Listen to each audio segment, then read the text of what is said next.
Mari bersama dalam setiap suka, dalam setiap duka. Mari berjalan bersama. Ya, itu adalah sebuah lagu yang dinyanyikan oleh seorang artis cilik yang bernama Gempita Nora Martin.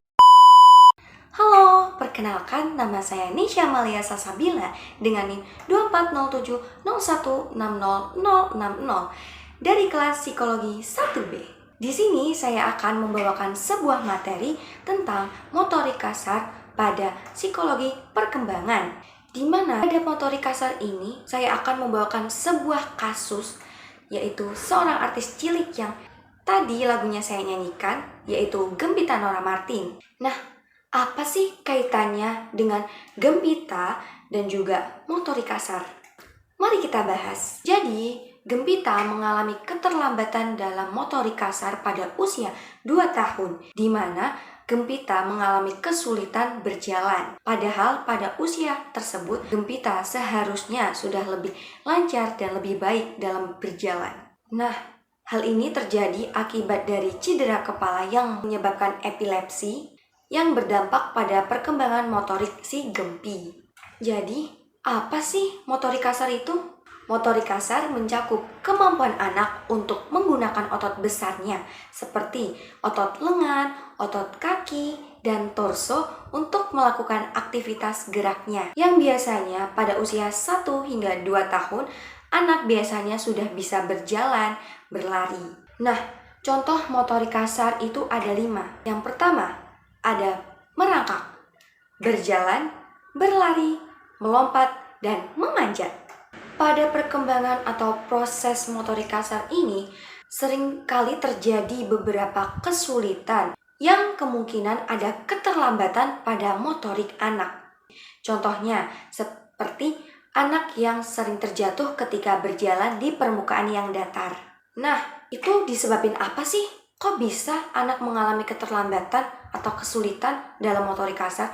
Padahal kan pada perkembangan itu sangat penting. Faktor yang pertama, kurangnya stimulasi fisik.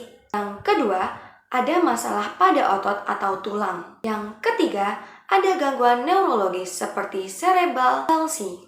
Yang keempat, faktor biologis mencakup genetik, kesehatan, dan kekuatan otot. Yang kelima, stimulasi lingkungan. Stimulasi lingkungan mencakup aktivitas yang diberikan dan ruang untuk bergerak. Kemudian yang keenam, nutrisi.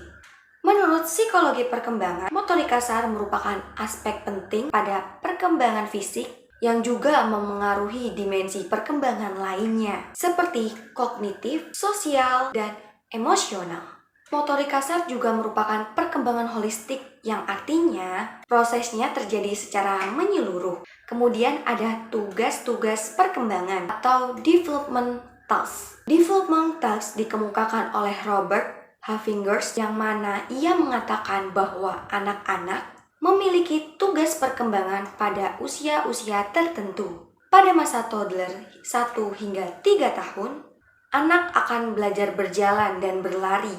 Namun, jika hal tersebut tidak tercapai, hal itu akan berpengaruh pada perkembangan lainnya, seperti rasa percaya diri, kemandirian, dan kemampuan berinteraksi dengan lainnya. Menurut teori Jean Piaget mengatakan bahwa perkembangan kognitif anak melibatkan interaksi aktif dengan lingkungannya, seperti merangkak, berjalan, yang mana aktivitas ini tuh membantu anak untuk berinteraksi dengan lingkungannya. Aktivitas ini mendukung perkembangan kognitif, yaitu cara anak memahami dunia sekitarnya. Kemudian ada pengaruh pada perkembangan sosial dan emosional. Motorik kasar yang baik biasanya anak cenderung lebih percaya diri dalam bermain dan berinteraksi dengan teman sebaya. Sebaliknya, keterlambatan motorik kasar dapat mengakibatkan anak menjadi kurang percaya diri, merasa frustasi, malu, dan menarik diri dari aktivitas sosial. Padahal, aktivitas sosial itu sangat penting untuk perkembangan anak. Kemudian, motorik kasar berkaitan dengan teori Erik Erikson atau tahap psikososial. Dalam teori Erik Erikson, pada tahap autonomy versus shape in dog, Pada usia 1 hingga 3 tahun, motorik kasar membantu anak untuk belajar kemandirian. Jika anak gagal seperti yang saya bahas tadi, anak akan merasa malu. Nah, seperti yang sudah saya bahas tadi, beberapa anak ada yang mengalami keterlambatan atau kesulitan dalam motorik kasar, di mana peran orang tua sangat penting dalam menghadapi atau membantu anak untuk menghadapi masalah motorik kasarnya. Yang pertama, evaluasi dan diagnosis, di mana orang tua akan mengkonsultasikan masalah yang terjadi pada anaknya untuk mengevaluasi keterlambatan motorik anak, kemudian mendiagnosis untuk menemukan jenis terapi yang cocok untuk anaknya. Yang kedua, intervensi diri. Dengan mengikuti program intervensi diri yang mencakup fisioterapi untuk meningkatkan kekuatan, keseimbangan, dan koordinasi anak. Ketiga, latihan di rumah. Orang tua bisa melakukan latihan sederhana dengan anaknya, seperti contoh bermain bola atau berjalan di atas garis. Kemudian yang keempat, dukungan emosional, di mana peran orang tua ini sangat penting dalam mendukung anaknya, seperti memberikan pujian atau dukungan atau dorongan atau afirmasi lainnya untuk mendorong anak agar lebih semangat. Kemudian yang kelima, kolaborasi dan profesional. Yang keenam, pendidikan dan kesehatan. Orang tua juga perlu belajar loh, di mana orang tua juga belajar tentang tahap atau perkembangan anak dan cara mengatasi hal tersebut dengan menghadiri seminar atau membaca literatur yang berkaitan dengan perkembangan anak. Mungkin itu saja yang dapat saya sampaikan, semoga bermanfaat. Awalnya saya mulai, maka akhirnya akan saya tutup. Tidak seperti hubungan kamu yang belum pernah dimulai tapi sudah usai. Wassalamualaikum warahmatullahi wabarakatuh. Terima kasih, bye-bye.